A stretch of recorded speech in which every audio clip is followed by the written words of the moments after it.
The night of her high school graduation was supposed to be the beginning of her freedom. For the first time in years, she laughed without worrying about her family's problems. She spent the evening with her classmates, celebrating at a restaurant near the city center. There was music, food, and endless conversations about their future. She stayed longer than most of her friends. When she finally stepped outside, the streets were already quiet. She barely took a few steps before a black van stopped beside her. A hand covered her mouth. Another grabbed her waist. Before she could scream, she was dragged inside. Everything happened so fast. The next time she opened her eyes, she found herself tied to a chair inside an old warehouse. The air smelled of dust and metal. Several armed men stood around her. Then the room fell silent. Someone entered. The man looked like he owned the entire building. He was tall, wearing a dark suit, and appeared to be in his 30s. His sharp features and calm expression made him look more like a successful businessman than a criminal. She hated to admit it. He was handsome. The man sat across from her and crossed one leg over the other. "So you're his daughter." She immediately knew who he meant. Her father. The mafia boss stared at her coldly. "Your father made a deal with me. Then he betrayed me." His voice was calm, but she could feel the anger hidden beneath it.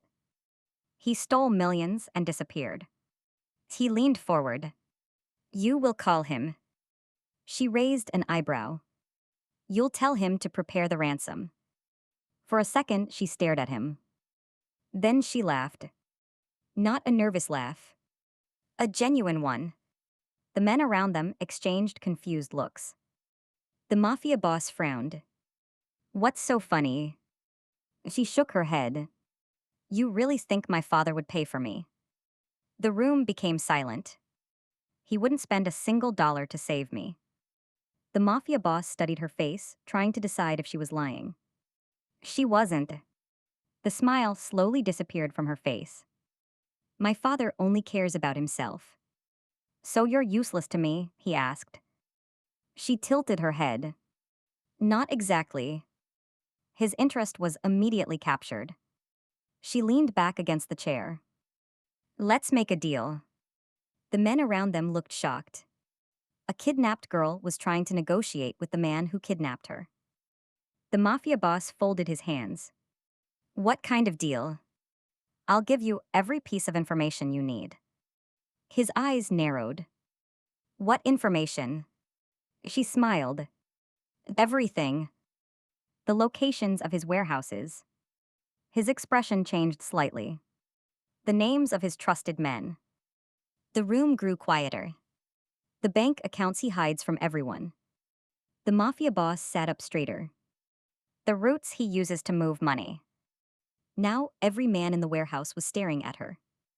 She wasn't finished. The safe houses. The secret properties. The offshore accounts. One by one, she listed things that only someone close to her father could know. The mafia boss remained silent. Finally, she spoke again. "In return, I want three things." "What are they?" "Freedom." His eyebrow lifted. "A new identity." His gaze sharpened. "And $30 million." The warehouse exploded with laughter. Some of the men thought she was insane. Others thought she was incredibly brave. The mafia boss simply stared at her. "Why would I give you $30 million?" Her smile never wavered. "Because the information I'm offering is worth far more than that." A silence. For the first time since entering the warehouse, the mafia boss looked genuinely stunned. The fearless girl sitting before him wasn't a hostage. She was offering him the key to destroying one of the most powerful men in the country. And she was willing to sell her own father to buy her freedom. The mafia boss didn't trust her. Not even a little. After all, she was the daughter of the man who had betrayed him. Why would he believe anything she said?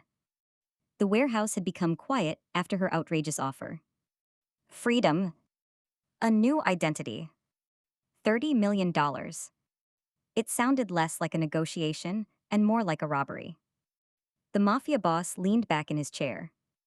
How do I know you're not lying? She expected that question.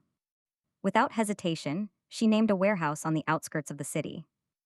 There are 3 shipping containers hidden inside. He remained expressionless. The first 2 are empty. A few of his men exchanged looks. The third contains cash, weapons, and documents your people have been searching for. The mafia boss narrowed his eyes. And if you're wrong? She shrugged. Then kill me. The room fell silent. Not because of her answer, but because she sounded completely serious. For several seconds, neither of them spoke. Finally, he stood. I'll verify it myself. She nodded. Good. Then she was left alone in the warehouse. The entire night. No comfortable bed. No blanket. No food. Just a hard chair and endless silence. She wasn't surprised. Trust wasn't something people like him gave easily. The next morning, the warehouse doors opened. The mafia boss walked inside.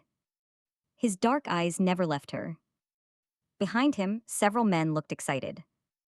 One of them was practically grinning. The moment she saw their faces, she already knew. The information had been correct. The warehouse existed. The containers existed. And so did everything hidden inside them. The mafia boss stopped in front of her. For the first time, there was something different in his gaze. Respect. You weren't lying. She smiled. I told you. He stared at her for a moment. Then he extended his hand. Deal. She shook it. And just like that, her father's downfall began. Over the next month, she provided information piece by piece. Safe houses, bank accounts, drug routes, secret partnerships. Every week, another part of her father's empire collapsed. Every week, the mafia boss became stronger. And her father became weaker. Until one day, the empire that had once seemed untouchable fell completely. The deal was honored. She received every dollar promised. A new identity. A new apartment. A new life. For the first time since she could remember, she belonged to nobody. No father. No criminals. No obligations. Just herself. She found a small apartment near the city center. She decorated it however she wanted. Cooked whenever she wanted. Slept whenever she wanted. Freedom tasted better than she imagined. Months passed peacefully. Until one rainy evening. She was carrying groceries home when she noticed a familiar figure staggering down an empty alley. At first, she thought she was mistaken. Then the man stepped into the streetlight. Her eyes widened. The mafia boss. His expensive suit was torn. Blood stained his white shirt.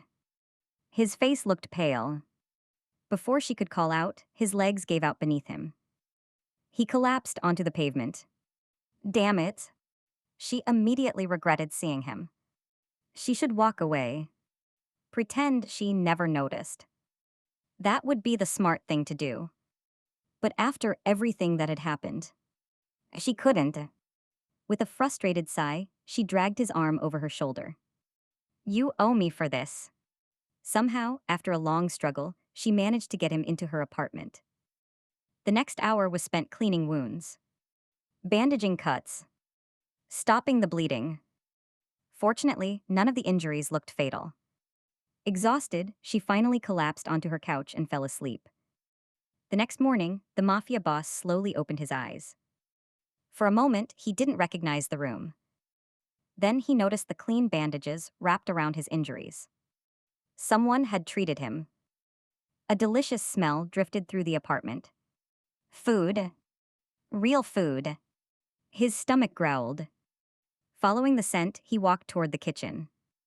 There she was, standing by the stove, wearing oversized pajamas, cooking breakfast. She turned and nearly dropped the pan. You're awake. The mafia boss looked at the food.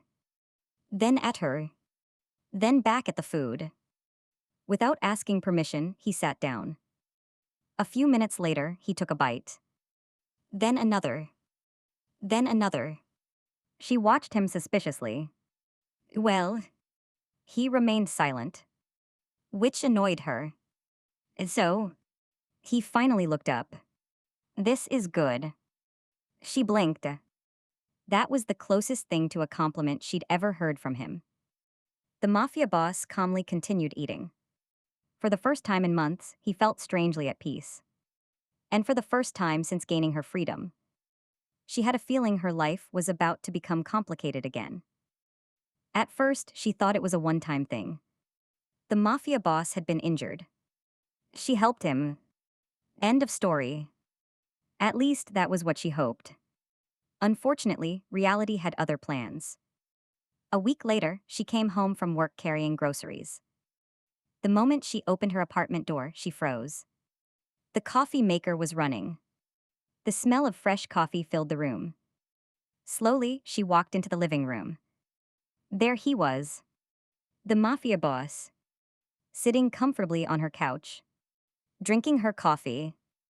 Watching television. As if he owned the apartment. For several seconds, she simply stared at him. Then she looked at the door. Then back at him. Then the door again. How did you get in? He took another sip. The door wasn't locked. She almost dropped her groceries. What? The door wasn't locked. You could have closed it. I did. That wasn't the point. She spent the next 10 minutes arguing with him. He ignored most of it. Somehow, before she realized it, he had eaten dinner with her. Then he left. She thought that would be the end of it. It wasn't. A few days later, she returned from grocery shopping. Again. Coffee. Again. The smell of food. Again. The mafia boss was inside. This time, he was asleep on her couch. One arm resting behind his head. Looking completely comfortable. She stood there in disbelief. Seriously. No response. He was asleep. The man who commanded hundreds of criminals was sleeping like a child in her living room. The worst part, he looked annoyingly handsome while doing it. After that, it became a pattern. He would disappear for days, then suddenly return. Sometimes she found him drinking coffee, sometimes sleeping, sometimes eating leftovers from her refrigerator. Once she came home and found him feeding her cat. She didn't even own a cat. Apparently, a stray had followed him inside. The cat liked him, which made her irrationally angry. Weeks passed, and somehow, the mafia boss had turned her apartment into his second home. He never brought guards, never caused trouble, never even asked permission. He simply appeared. A ghost with expensive suits and expensive tastes. One evening, she arrived home exhausted after work. The moment she opened the door, she knew. Coffee. Again. She walked into the kitchen. The mafia boss was leaning against the counter, drinking from her favorite mug, the one she specifically bought for herself. That was the final straw. She slammed her bag onto the table. Okay. He looked up calmly. What? She pointed at him. You. What about me? You keep showing up here. He blinked. So? So? She looked ready to explode. This is my apartment. He nodded. Yes. You eat my food. You cook well. You drink my coffee. You make good coffee. You sleep on my couch. It's comfortable. She stared at him. The man answered every complaint like it was perfectly reasonable. Her eye twitched. Do you not have your own house? I do. Then why are you here? For the first time, he paused. The room became strangely quiet. His blue and red eyes settled on her. The usual teasing expression disappeared. And when he finally answered, his voice was softer than usual. It's peaceful here. Her anger instantly weakened. She wasn't expecting that answer. The mafia boss looked down at the coffee in his hand. When I'm here, nobody wants anything from me. His expression remained calm. But there was something lonely hidden underneath. No meetings. No deals. No betrayals. His eyes met hers. Just food. A small smile appeared. And coffee. For a moment, she didn't know what to say. Then she remembered all the groceries he had eaten. That still doesn't explain why you're stealing my food. The mafia boss laughed. Actually laughed. A genuine laugh. The sound surprised both of them. Then he stood and placed a black card on the counter. She looked down. His personal bank card. No limit. She blinked. What is this? Food compensation. Her mouth opened. Then closed. Then opened again. You can't solve everything with money. The mafia boss smirked. That's literally how our relationship started. She hated that he had a point. And judging from the satisfied smile on his face, he knew it too. That night, as he stretched out on her couch like he belonged there, she couldn't help but wonder when exactly the most feared mafia boss in the country had become her most annoying roommate. For the first time in months, her apartment felt empty. No stolen coffee. No mysterious groceries disappearing from her refrigerator. No expensive suit draped over her couch. No annoying mafia boss. At first, she enjoyed the peace. Then a few days passed. Then a week. To her surprise, she found herself glancing at the door whenever she came home. Wondering if he had returned. Wondering if she would find him asleep on her couch again. It was ridiculous. The man was a criminal. An irritating criminal. So why was she disappointed? To distract herself, she focused on work. That was when she met Ethan. He was handsome. Not mafia boss handsome. Different. Warm. Friendly. The kind of man who smiled easily. The kind of man who made everyone around him comfortable. They met at a bookstore. Then at a coffee shop. Then by accident several more times. At least she thought they were accidents. Soon they started talking regularly. Ethan was funny. He teased her constantly. Made her laugh until her stomach hurt. Most importantly, he made her feel normal. Not like the daughter of a fallen crime lord. Not like a woman constantly surrounded by danger. Just normal. When he asked her on a date, she said yes. One date became another. Then another. Weeks passed.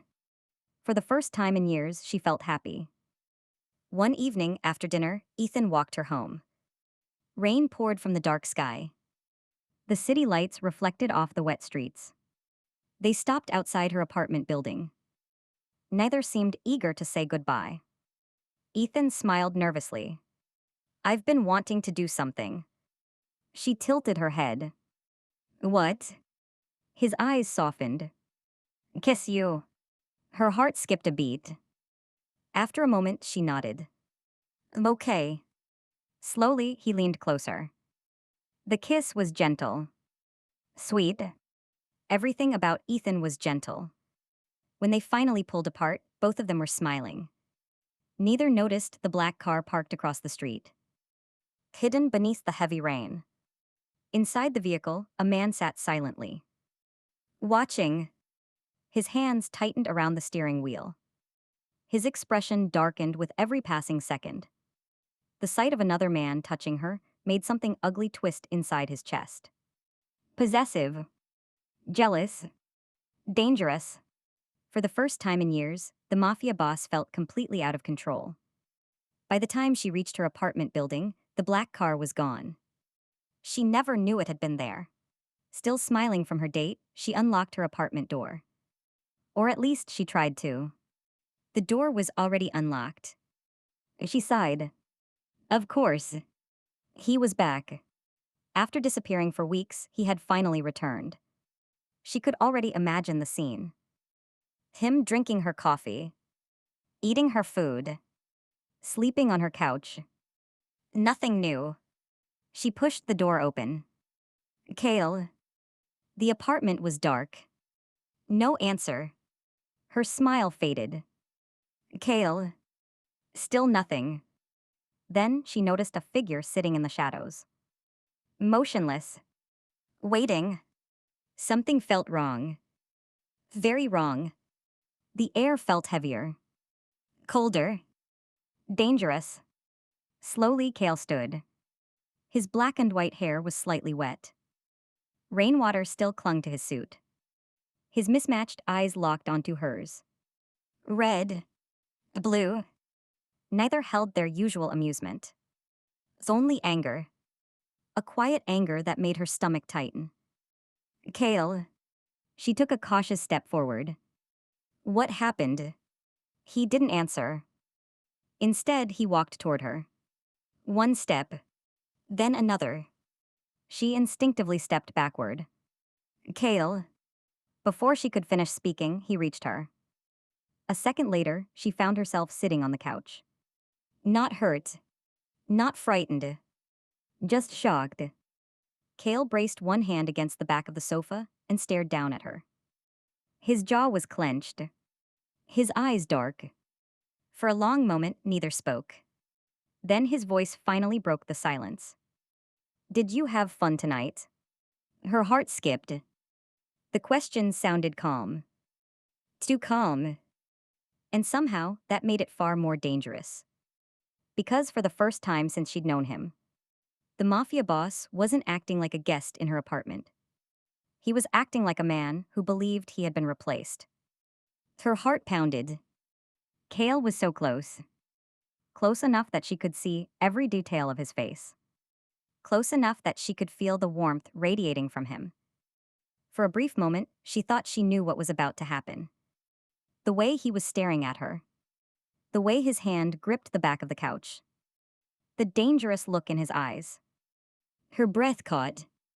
Then suddenly, Kale lowered his head. Not toward her lips. Not toward her face.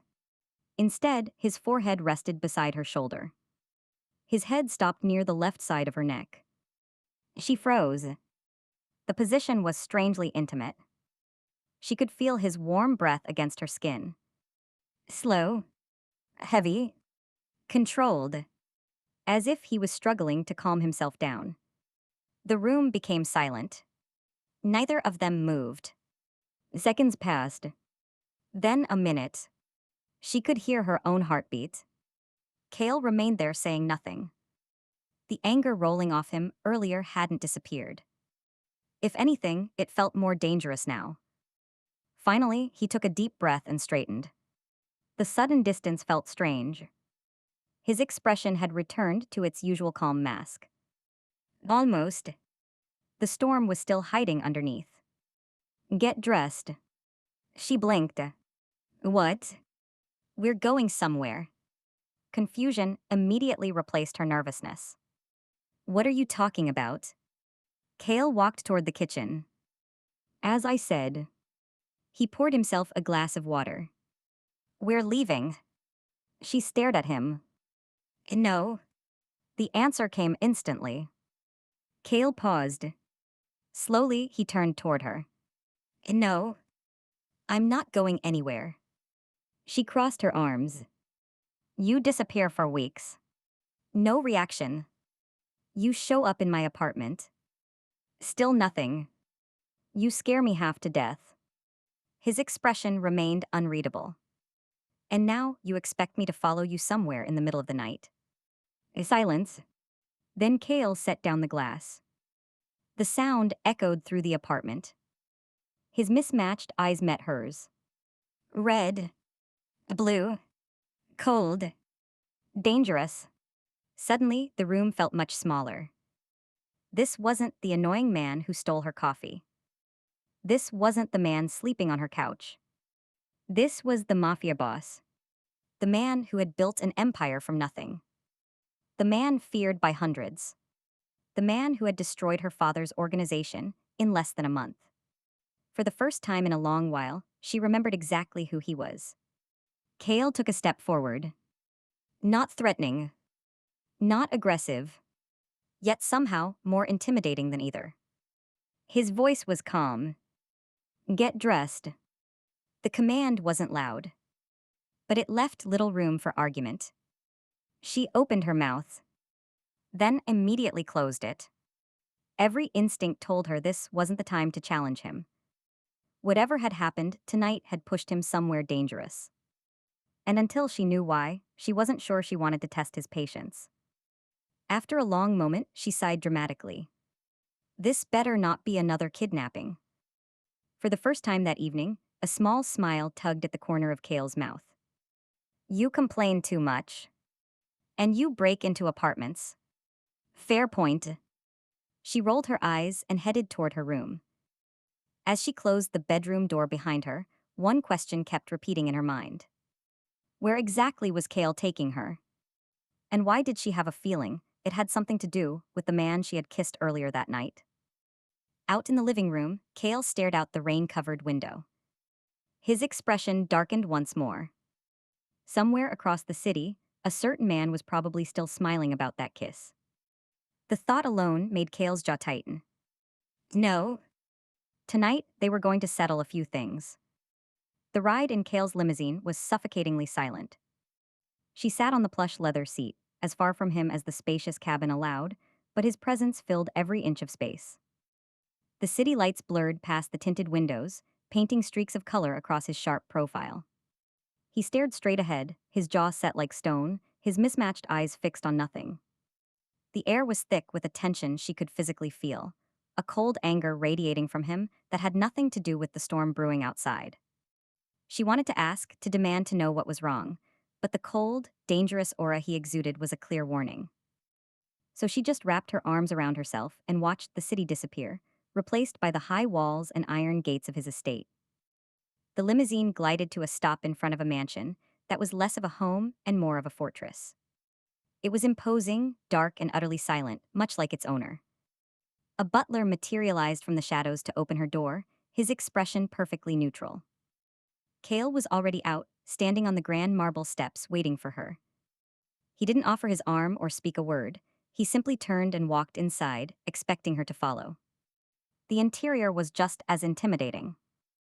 Vast, cold, and decorated in stark shades of black and gray. It was the complete opposite of her small, warm apartment. He led her not to an office or a living room, but to a formal dining room. A long table was set for two, crystal gleaming under the low light of a massive chandelier. A meal was already laid out, as if it had been prepared for their exact arrival. Sit, he said, his voice devoid of any warmth.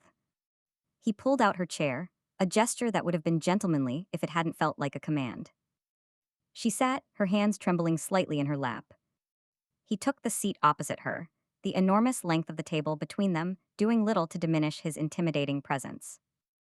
For several minutes, the only sounds were the clinking of silverware against fine china as they ate in silence. She had no appetite, her stomach a knot of anxiety. She could feel his gaze on her, assessing, weighing. Finally, he set his fork down, the small sound echoing in the cavernous room. He leaned forward slightly, his hands clasped on the table. The boy from tonight, he began, his voice dangerously quiet. The one who kissed you. Her blood ran cold. So that's what this was about. A ridiculous, childish surge of jealousy from a man who had no right. She tried to muster her anger, her usual defiance, but it was nowhere to be found. Instead, a strange, paralyzing fear crept up her spine. This was Cale, the man who had toppled empires without blinking. The look in his eyes now was not that of her annoying roommate, but of a predator who had spotted a rival. She didn't understand why she was so scared. It was just a question. His name is Ethan, she said, her voice barely a whisper. She cleared her throat, forcing herself to sound stronger. We met at a bookstore. Cale's expression didn't change. He just waited, his silence more menacing than any threat. She swallowed hard, the food in her mouth turning to ash. Why was this so hard? Why did she feel like she was confessing to a crime? The logical part of her brain screamed that she owed him no explanation. But the primal, fearful part of her, the part that recognized the raw power sitting across from her, just wanted the moment to end. We're dating, she finally forced the words out, the admission feeling like a betrayal in the heavy atmosphere of the room. The moment the words left her lips, the last trace of calm on Cale's face vanished. The air grew colder, if that were even possible. His mismatched eyes, one a chilling blue and the other a burning red, seemed to darken, his gaze dropping to her lips as if he could erase the memory of another man's touch. A slow, predatory smile spread across his face, and it was the most terrifying thing she had ever seen. Is he now? Cale asked softly, his voice a low, menacing purr that promised nothing good. Well, that's a problem. The dangerous smile that spread across Cale's lips was like a promise, one that sent a chill down her spine. His eyes, one a chilling blue and the other a burning red, seemed to pierce through her, seeing every thought, every fear. He leaned back in his chair, the picture of relaxation, but the atmosphere in the room was anything but calm. I regret giving you too much freedom, he mused, his voice a low, dangerous purr. He took a bite of his steak, the knife slicing through the meat with a precision that mirrored his words. I see now that you need a firmer hand. Her heart pounded in her chest. The room felt colder, the shadows darker. She wanted to argue, to protest, but the words died in her throat. There was something in his gaze, a possessiveness that was both terrifying and intriguing. She couldn't understand why her body reacted to it, why her heart raced, why her breath hitched. She tried to fight the drowsiness that was slowly creeping in, but it was like trying to swim against a current. Her eyelids grew heavy, her limbs leaden. The last thing she saw before darkness claimed her was Cale's smile, a promise of things to come. When she woke up, she was in a bed, the sheets soft against her skin. She felt refreshed, her body heavy in a way that was both comfortable and strange. She looked down and realized her clothes had been changed, replaced by a sleeping gown that was almost a lingerie. A small gasp escaped her lips. She tried to sit up, but her body felt too heavy, as if it was being held down by invisible chains. Then she saw him. Cale was seated on a chair, facing the bed, his expression unreadable in the dim light. The room was dark, the atmosphere heavy with an unspoken tension. He watched her, his gaze intense, possessive. I've been waiting for you to wake up, he said, his voice a low rumble that sent shivers down her spine. I have something to tell you. She swallowed hard, her mouth suddenly dry. What is it? He leaned forward, his elbows resting on his knees, his hands clasped together. After the day I slept on your apartment, I realized something. She held her breath, waiting. I desire you, he admitted, his voice barely above a whisper. I want you, and I will claim what is mine. Before she could react, he was beside her, his hand cupping her cheek. His touch was gentle, almost tender, a stark contrast to the dangerous smile that played on his lips. He leaned down, his breath warm against her skin, and then his lips were on hers. The kiss was gentle at first, a soft exploration, but it quickly deepened, growing more possessive, more demanding. She could feel the raw desire in it, the need that had been building for so long. He pulled her closer, his hand tangling in her hair, holding her in place as he claimed her mouth. When he finally pulled away, his eyes were dark with desire. You are mine, he said, his voice a low growl. And I will claim you. And with that, he leaned in again, his lips finding hers once more, and she knew that her life would never be the same. A surge of adrenaline, born of pure survival instinct, shot through her limbs. Her hands, feeling sluggish and disconnected, flew to his chest to push him away. But it was like trying to move a mountain. Her arms had no strength, her muscles refusing to obey the frantic commands of her brain. The drug he'd used was still in her system, a heavy blanket weighing her down, turning her resistance into a pathetic, fluttering gesture against his solid form. He didn't even seem to notice her struggle. His lips, which had been firm and demanding, softened just enough to allow his tongue to sweep into her mouth. It was a slow, deliberate invasion, a tasting, a claiming that stole the air from her lungs. It wasn't violent, but it was absolute. He explored her mouth with a possessive thoroughness that made her head spin, erasing the thought of the boy named Ethan until only Cale remained. While his mouth held her captive, his hands began their own exploration.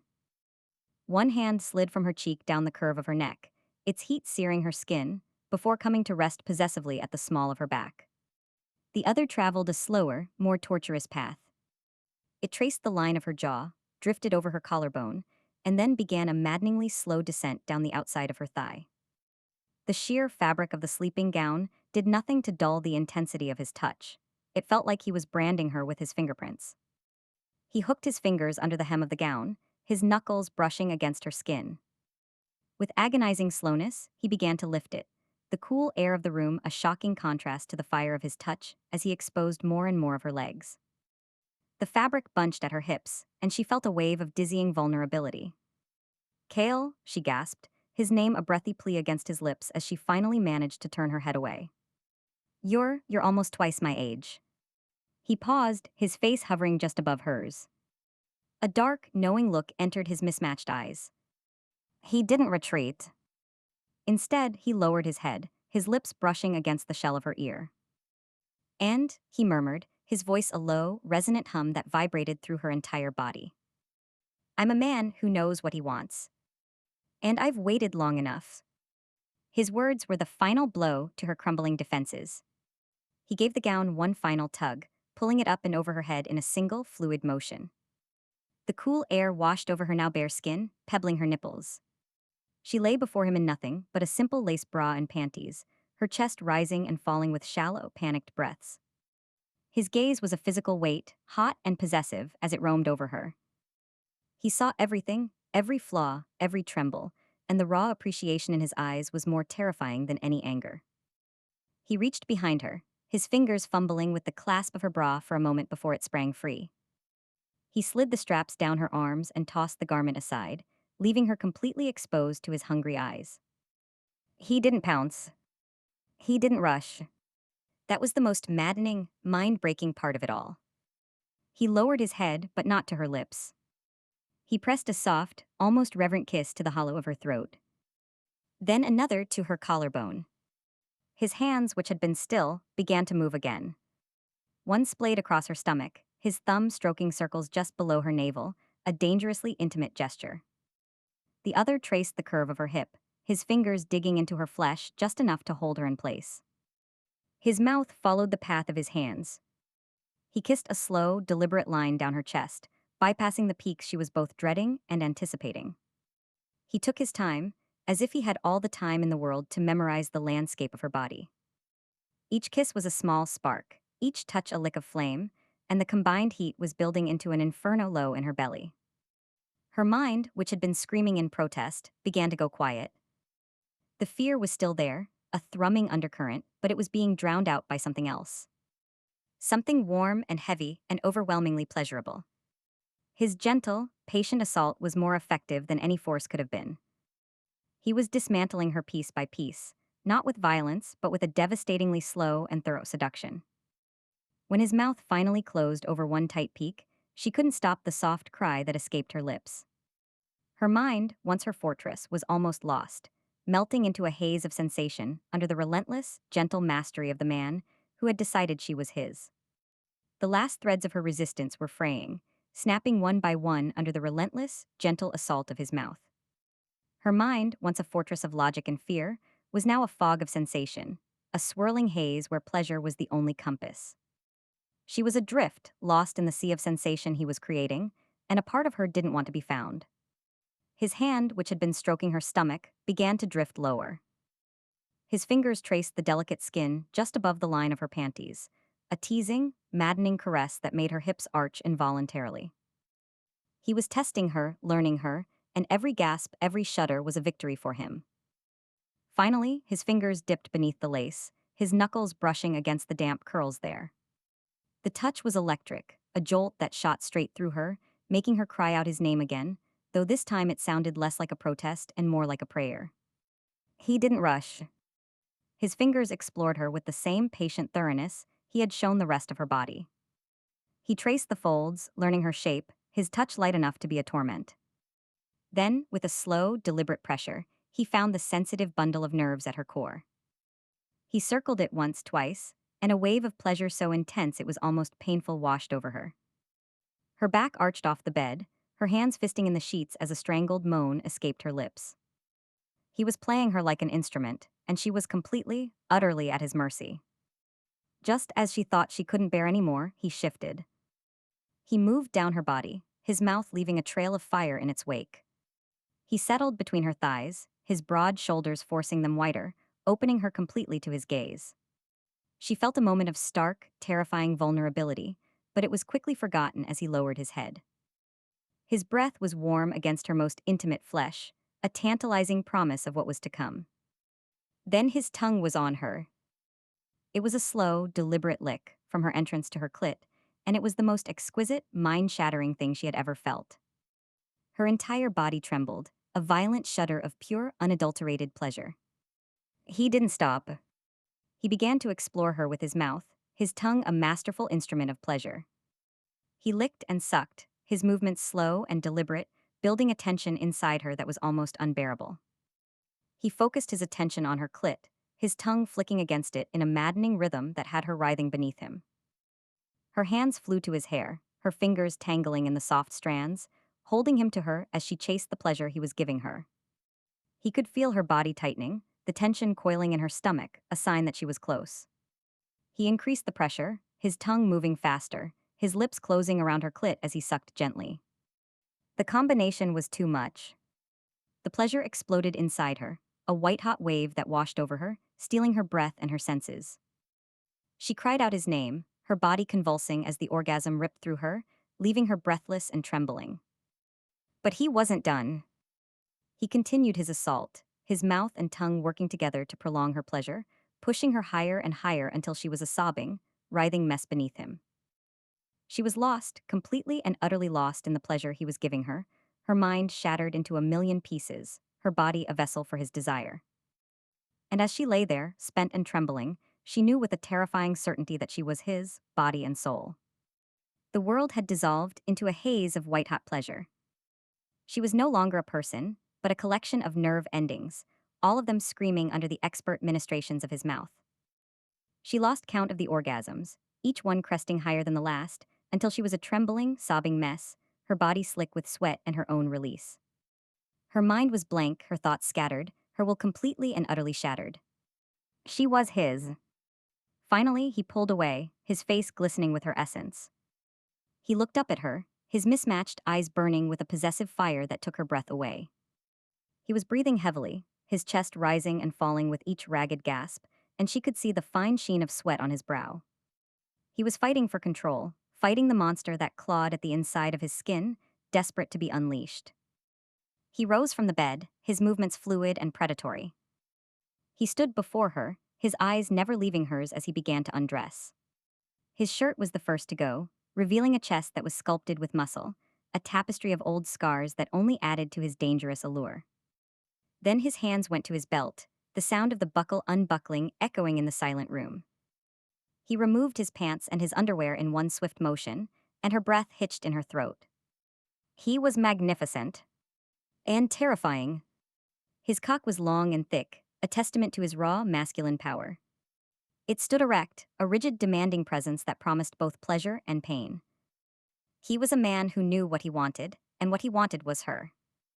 "You have no idea what you do to me," he growled, his voice a low, guttural rumble that vibrated through her. He leaned down, his lips brushing against her forehead in a gesture that was surprisingly tender. "You have no idea how long I've waited for this." He settled between her thighs again, his weight a comforting, terrifying pressure. He positioned himself at her entrance, the head of his cock nudging against her, a promise of the invasion to come. He was going to take her, claim her, make her his in the most primal way possible. He began to enter her, his movements slow, deliberate, a torturous slide that stretched her to her limits. She was a virgin, and the sudden, sharp pain stole her breath. It was a burning, tearing sensation, a violation that was both terrifying and strangely intimate. "Slow down," she gasped, her hands flying to his chest, trying to push him away. "It hurts." He froze, his eyes widening in surprise. "You're a virgin?" he asked, his voice laced with disbelief. The knowledge seemed to hit him like a physical blow, and she could see the raw, untamed desire that flashed in his eyes. He wanted to take her, to bury himself inside her, to make her feel full of him, to claim her so completely that she would never be able to leave. But he wouldn't. He needed to take her slow, to savor this, to make her his, not break her. He leaned down, his lips brushing against her tears. "I know, sweetheart," he murmured, his voice a soothing balm against her pain. "I'll be gentle. I promise." He began to move again, his strokes slow and shallow, each one a deliberate act of will. He was holding back, fighting the monster that raged within him, and the knowledge of his struggle was both terrifying and strangely arousing. The pain began to fade, replaced by a dull ache that was slowly, surely, giving way to a pleasure that was more intense than anything she had ever known. He was filling her, stretching her, claiming her, and with each slow, deliberate thrust, she was falling deeper and deeper under his spell. He moved within her with a maddening, controlled slowness. Each retreat was a hollow ache, each advance a deep, stretching pressure that bordered on pain. He was waiting, she realized through the haze of sensation. He was waiting for a sign from her, a permission to unleash the storm he was holding back. His hand found hers, his fingers lacing through hers, a surprisingly tender gesture amidst the raw intimacy. He squeezed her hand, a silent question, his thumb stroking the back of her knuckles in a rhythmic, calming motion. "Fuck," he groaned, his voice a low, strained rumble against her ear. "You're so tight." His eyes, dark with a possessive hunger, bored into hers. "This girl, you're mine. Only mine." The words were a vow, a declaration of ownership that sent a shiver down her spine. "I'm going to cage you, breed you, fill you with me until you can't remember a time you weren't mine." The dark, primal promise should have terrified her, but instead, a strange, accepting warmth bloomed in her chest. The slow, torturous rhythm was building a pressure deep inside her, a coil of pleasure so intense it was almost painful. She needed more. She needed him to let go. Her body, traitor to her mind, arched against him, her hips moving in a silent plea. The words tumbled from her lips, a breathy, drunken whisper. "Please, more." It was the only signal he needed. With a guttural groan, the leash on his control snapped. He slammed into her, burying himself to the hilt in one powerful thrust that knocked the air from her lungs. The sharp pain was instantly eclipsed by a blinding wave of pleasure. He set a punishing rhythm, his hips pistoning, his cock ramming into her again and again, hard and fast. The sound of their bodies slapping together filled the room, a primal, erotic symphony. Her mind went blank, her thoughts dissolving into a kaleidoscope of sensation.